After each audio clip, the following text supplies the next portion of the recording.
Can I first get a motion to approve the agenda? Michael, Harold, comments, questions? All those in favor? Opposed? That carries. Any declarations of pecuniary interest? Seeing none. First, we have receipt of the minutes. 4.1, the Finance Advisory Committee meeting minutes of January 18, 2022. Could I get a motion to receive for information? Harold, Michael, any comments or questions on that one? Seeing none. All those in favor? Opposed? That carries. We have no delegations. We have two matters for consideration. First up, 6.1. It's a memo from our senior advisor, financial management, regarding corporate revenues and expenditures reporting improvements.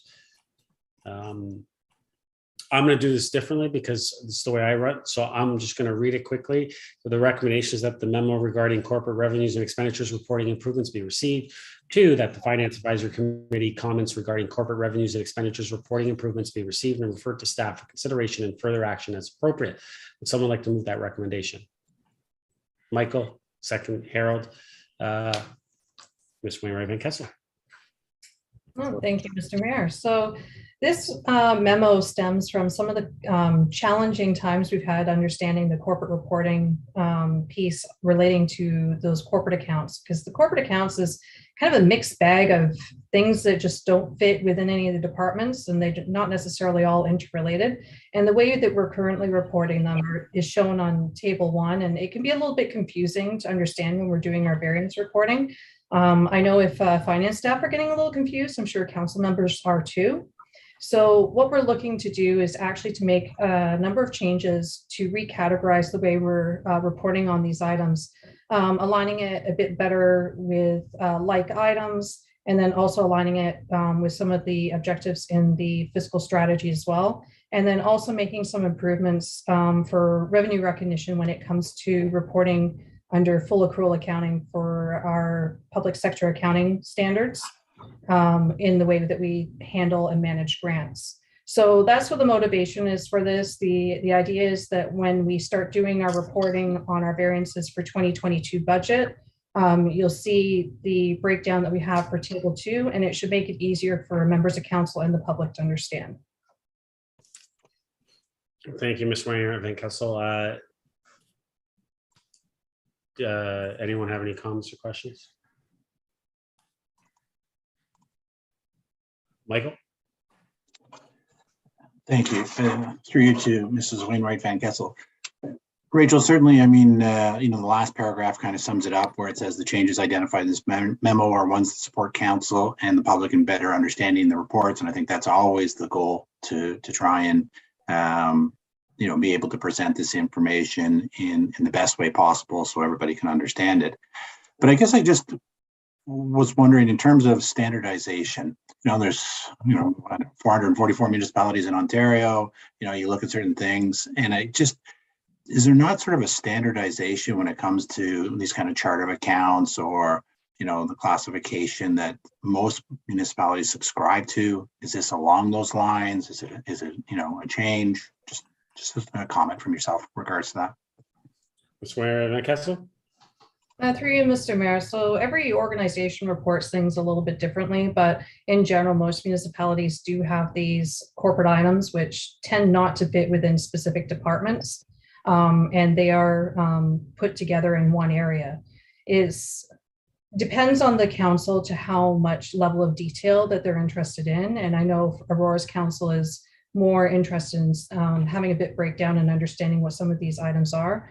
The region has a similar area for financial items dealing with a lot of these types of items, and theirs is categorized in some ways a little bit similarly, but I think we've got a bit more detail and more information here, especially as a local municipality. We're responsible for collecting taxes, so we have some of those other tax items that we manage too. Michael? Thank you. And just as a follow-up question, with regards to our audit, was any of the suggestions that come out of our audit with respect to something like this in terms of reorganizing the information to make it more user-friendly or readable? Ms. Wainwright Van Kessel? Through you, Mr. Mayor. So no, the audit didn't actually pick up on these items specifically. But what we did start doing was we started to take a look at some of the things, particularly the way that grants are handled, because grants are considered deferred revenue until you actually do the work to earn the grant. So we've had to manage these line items in our accounting system very differently because of the way we've been reporting them out through managing the budget. So by handling them this way, which is similar to the way that we handle development charges, it just reduces the risk of making those reporting errors in the future. Michael? Great. Thanks, appreciate it. Harold? Jeff? Sure. Is my audio on? Yes, it is. Through you, Mr. Chair, to Rachel. So it's always great when all other revenue and all other expenses are more clearly defined, because there's always somebody in council that always inquires about that. So that's great.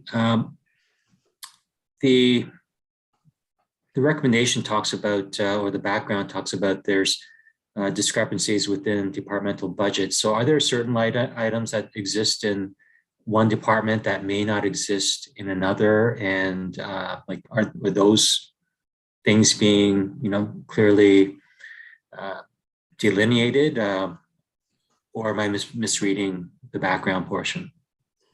Ms. Moira Van Kessel? Through you, Mr. Chair. So I'm not sure where the comment was about departmental budgets, but this is specifically to those items that are not within department budgets. That's what we're focusing on here. There is one item that we are looking that will adjust one of the department's budgets, and that's related to the BIA.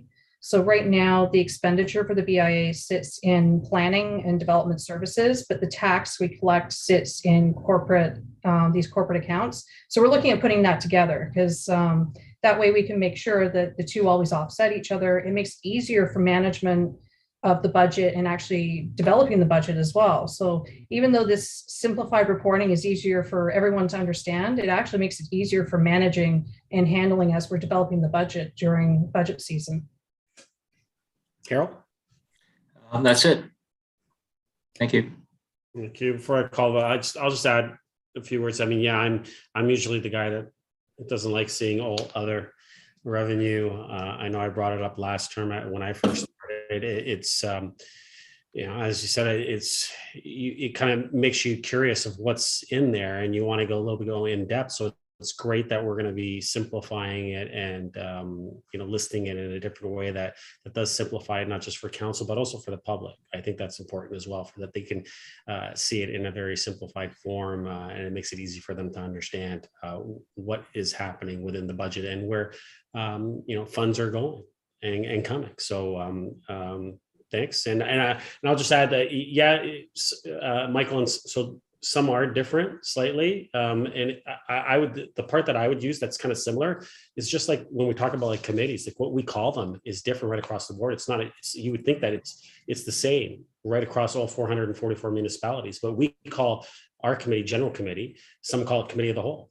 There's public planning, and then there's some call it development and planning committee, right? So they're all different. You'd think that it would be a unified way of looking at it right across the board. But unfortunately, we're not. Maybe that's because we're not a one-size-fits-all approach. But I'll get into that maybe in 2 weeks' time and talk about that. But I don't know too many accountants that like that kind of variation. They kind of like things standardized. Listen, I agree with you from an accounting perspective. But I'm just saying, when it comes to municipalities and everything, it seems like everyone just kind of does a little bit of their own personal touch to each thing. So. With that, I'll call a vote. All those in favor? Opposed? That carries. We'll move to the next item, which is 6.2. It's the memo from manager financial management regarding community benefit charge project update. The recommendation is that the memo regarding community benefits charge project update be received, and 2, that the finance advisory committee comments regarding the community benefits charge project update be received and referred to staff for consideration and further action as appropriate. Would someone like to move that recommendation? Michael, Harold, comments, questions? I'm going to say Michael because it looks like you're trying to put your hand up. So Michael. So, certainly, through the report, I mean, it speaks to the fact that it has the potential of generating $1.8 million over that time period up to 2030. And so it seems, a no-brainer to move forward and implement it. But I guess my question through you to Mrs. Wainwright Van Kessel is, I mean, in the past, we used the density bonusing. If they wanted to go up above 5 stories, there had to be a clear and recognizable benefit to the community.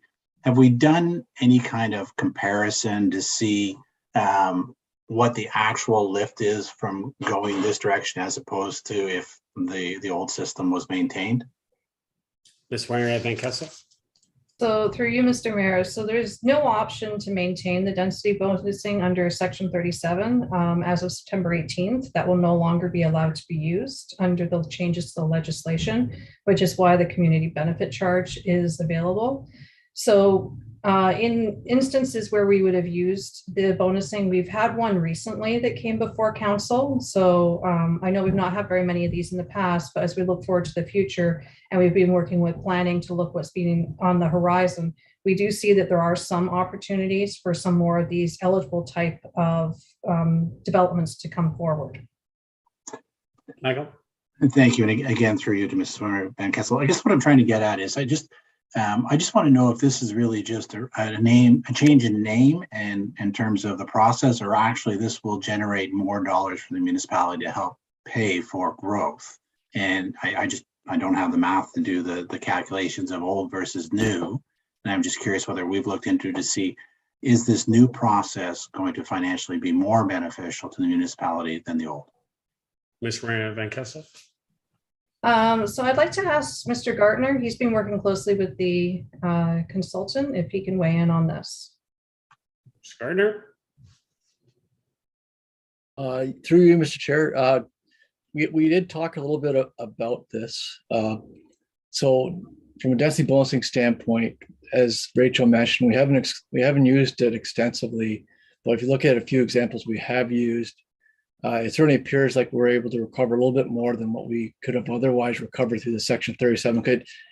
The eligible expenditures are much broader than just Section 37 type recoveries. It expands into a lot of our cultural services, administrative space expansion, community gardens, public art, a lot of stuff like this, which isn't eligible historically under the Development Charge Act or Parkland Dedication Bylaw.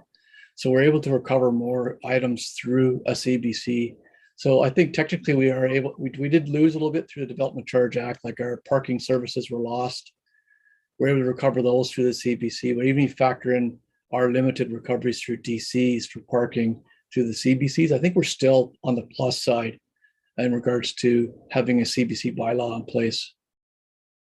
That's great to hear because, at least my time on council, we always talk about the fact that, growth should pay for growth through DCs, but the reality is it doesn't really. So anything that helps bridge that gap, is welcome because at the end of the day, you're trying to ensure that as we grow and expand, that we're able to maintain those services, the infrastructure for the community. And so, I'm fully supportive. And, I certainly also like the idea that it would be tied into future DC studies. So the timing's always the same.